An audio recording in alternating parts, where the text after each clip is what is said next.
Dua handphone ini seri itu deketan, tapi harganya beda. Jadi lebih pilih mana? Galaxy A15 5G atau Galaxy A25 5G atau mending yang lain sekalian?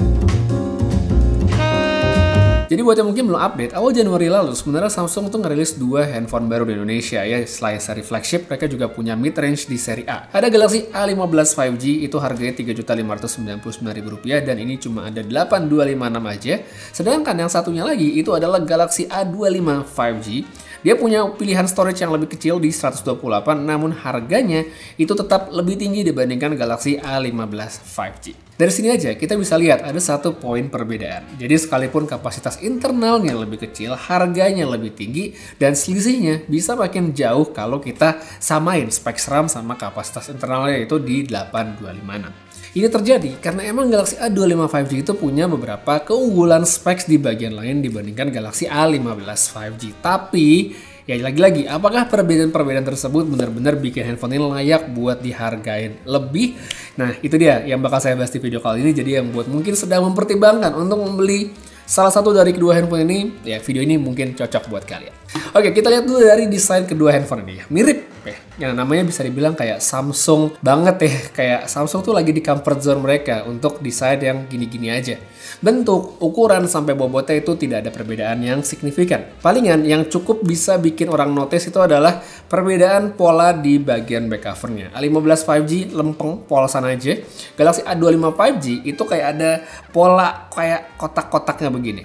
Untuk susunan tombol kayak volume, power yang jadi satu sama sensor sentik jari, speaker, serta USB-C itu sama.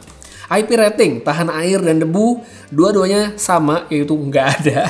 Jadi secara desain yang bikin beda itu cuma tampilan back cover doang. Soalnya untuk layar bentuknya sama, bezelnya sama, model notch-nya sama, ukuran juga ya itu sama, masih di 6,5 inch.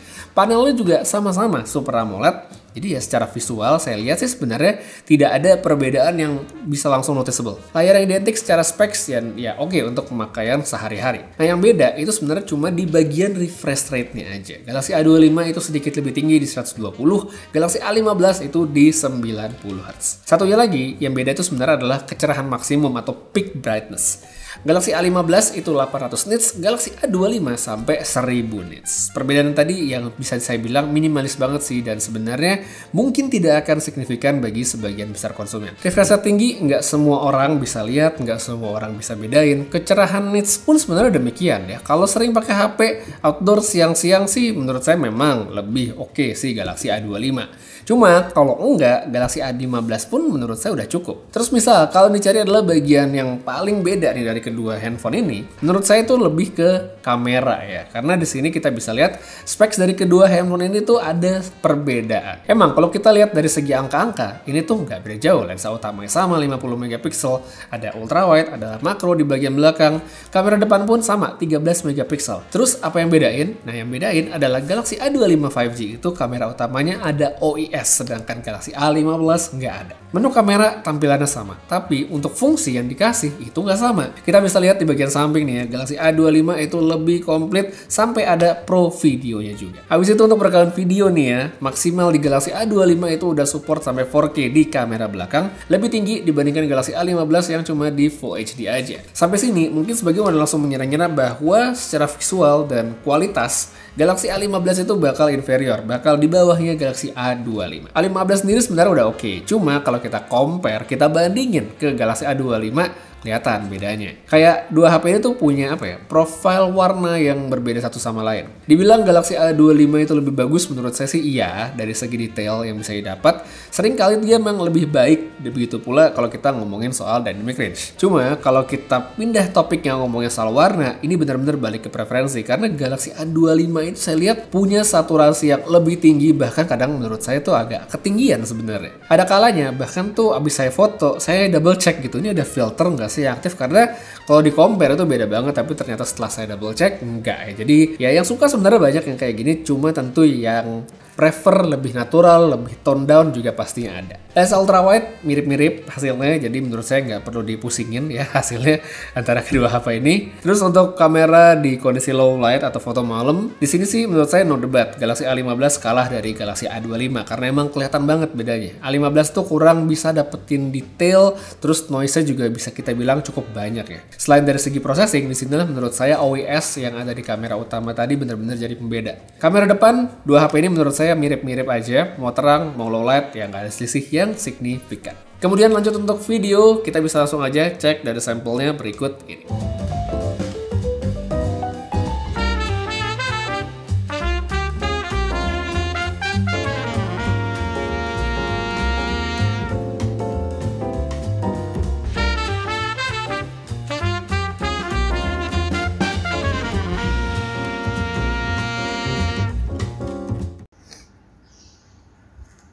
Oke, jadi langsung aja nih kita coba bandingin kamera belakang untuk perekaman video dengan A15 dan A25. Masing-masing saya pakai resolusi maksimal, A15 di Full HD, A25 di 4K. Bisa langsung lihat sini hasilnya, perbedaan skin tone, warna, kecerahan, audio bisa didengar. Stabilisasi mungkin ya kalau kelihatan dipegang satu tangan aja.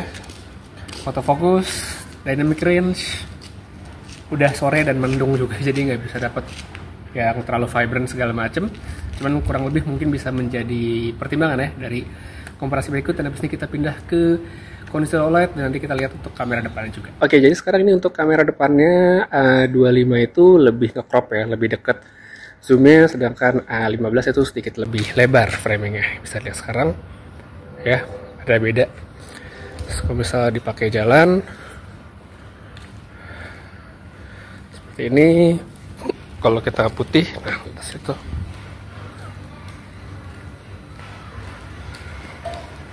Untuk kondisi malam hari, outdoor, low light, seperti ini.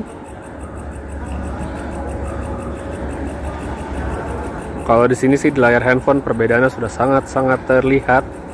Ini yang lebih oke. By the way, untuk Galaxy A25 saya rekam di 4K 30, sedangkan A15 di Full HD 30 ya. Jadi masing-masing di settingan tertingginya mereka. Tapi kalau dari segi kualitas gambar sih sudah kelihatan ya bagusan mana, bagusan A25 sih kalau di layar handphone aja. Oke, jadi kayaknya segitu cukup untuk perbandingannya. Sekarang kita pindah kamera depan. Oke, sekarang kita pindah kamera depan. Nah, ini menarik nih menurut saya kamera depannya. Resolusi sama-sama di 1080 30 fps. Cuma yang di Galaxy A25 dia croppingnya lebih deket ya, lebih gede, kayak dia ngambil untuk stabilisasi makanya di crop, tapi gambarnya jadi lebih gelap kalau menurut saya dibandingkan A15. A15 sedikit lebih terang, emang nggak tahu kalau dibawa ke mana namanya, ke komputer hasilnya akan seperti apa, tapi kalau di tempat gelap hasilnya seperti ini. Kita coba bawa ke tempat yang sedikit lebih terang, ini depan mesin-mesin ATM. Nah, ini aja masih lebih terang A15 dibandingkan A25 ya, ini cukup menarik ya. Jadi hal yang mungkin perlu diperhatikan dari perekaman video kedua handphone ini. Ya, jadi hasilnya seperti ini.